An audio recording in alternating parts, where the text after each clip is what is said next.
What's up everyone and welcome back to HateWatchers. Today we're continuing our Ahsoka coverage with our breakdown and review of episode 3, entitled Time to Fly.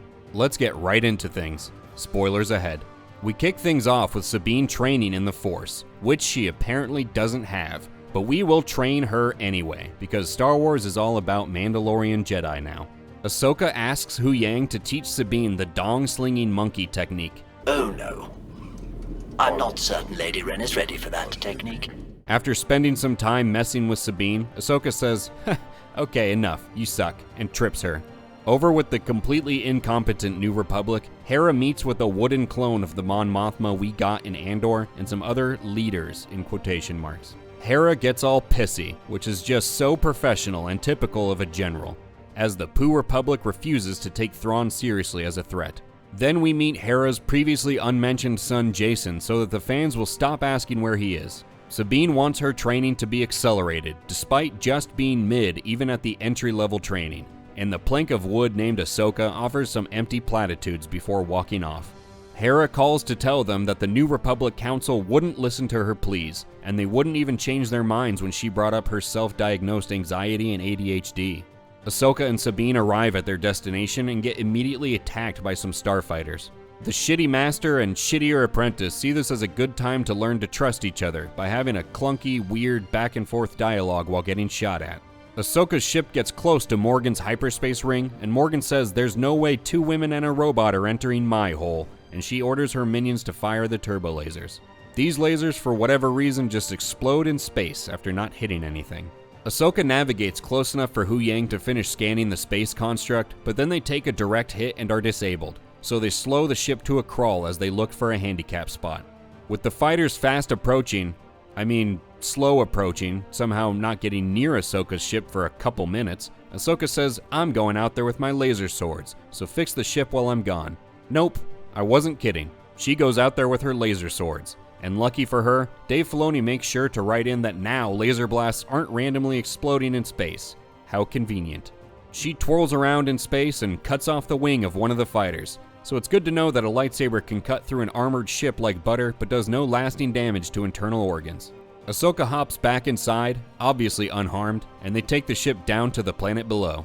There they come across the stupid space whales from Rebels, because everyone is afraid to tell Dave Filoni the word no. They make landfall and hide out in the forest where Sabine is excited about seeing the whales because she's a fucking loser. With the droid's help, they figure out that Morgan's big girthy dock ring is for traveling to a neighboring galaxy.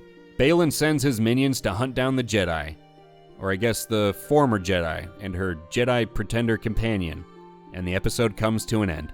Well, we've reached that point in the video where we have to decide if this episode was a great watch or a hate watch. But yet again, this episode was a debate watch, in between Great Watch and Hate Watch. People who liked Rebels and all the stuff introduced there will like this episode. For everyone else, it's more of the same as we got in the first 2 episodes. Mediocre trials and tribulations for characters you don't know or don't care about, and not really taking the time to flesh them out either. For those reasons, this episode really is the definition of a debate watch, where the opinions of Rebels fans and non-fans are going to be at odds with each other. While this episode was about 30 minutes long, it really only boiled down to Sabine trains, her and Ahsoka find the evil bad guy's space construct, and land on the planet below. So not much in furtherance of the story. That being said, at least there was more action while the characters got from A to B this time, although the quality of that action left a lot to be desired. But while some scenes were still too long, this episode length is much more appropriate for the show. No one involved in this production has any business trying to write and pad out 45-minute episodes. And again, as with episodes 1 and 2, there was some cool stuff and some dumb stuff, and really just a repetition of the same problems from the first 2 episodes. Chief amongst them that this show is really just for Rebels fans right now. Despite doing its best to be incredibly vague about whether or not Sabine actually has the Force, Ahsoka seems to be going back to something George Lucas once said about all beings having the ability to tap into the Force. That's all fine and dandy as an excuse for Sabine's apprenticeship pulled from the lore, but it doesn't do shit to improve the storytelling aspect of it. Why would you ever train someone with no talent in the Force to be a Jedi? There's 1,000 other types of warrior training they could go through in order to learn how better to fight, like, I don't know, a Mandalorian? That thing Sabine already was?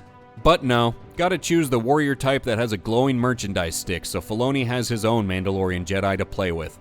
As for Ahsoka going out and taking on starfighters with her lightsabers in the vacuum of space, I get where it comes from, but I don't really care for it in live-action Star Wars, at least in this form. Yes, it's very reminiscent of something you'd see in the Clone Wars, but it's a little silly to have someone twirl around in space and slice up starfighters. Especially when the second Ahsoka goes out there, the bad guys specifically target just her, instead of just blasting the ship into oblivion while it's completely stationary. It's the type of thing that should be confined to animated shows, and it's a pretty great example of Filoni's tendency to put things in his shows that he thinks would be cool to do with his action figures, and not questioning it any further. It just makes a lot of the audience feel dumb when the average Star Wars fan is thinking about things deeper than the actual creator is. Now, the dogfighting scenes in space kind of annoyed the crap out of me. First off, the laser cannon sound effects from the World War II style fighters sounded horrifically bad. It sounds like a video game sound effect, but not even a modern game, like sound effects from a 90s Game Boy or a pinball machine.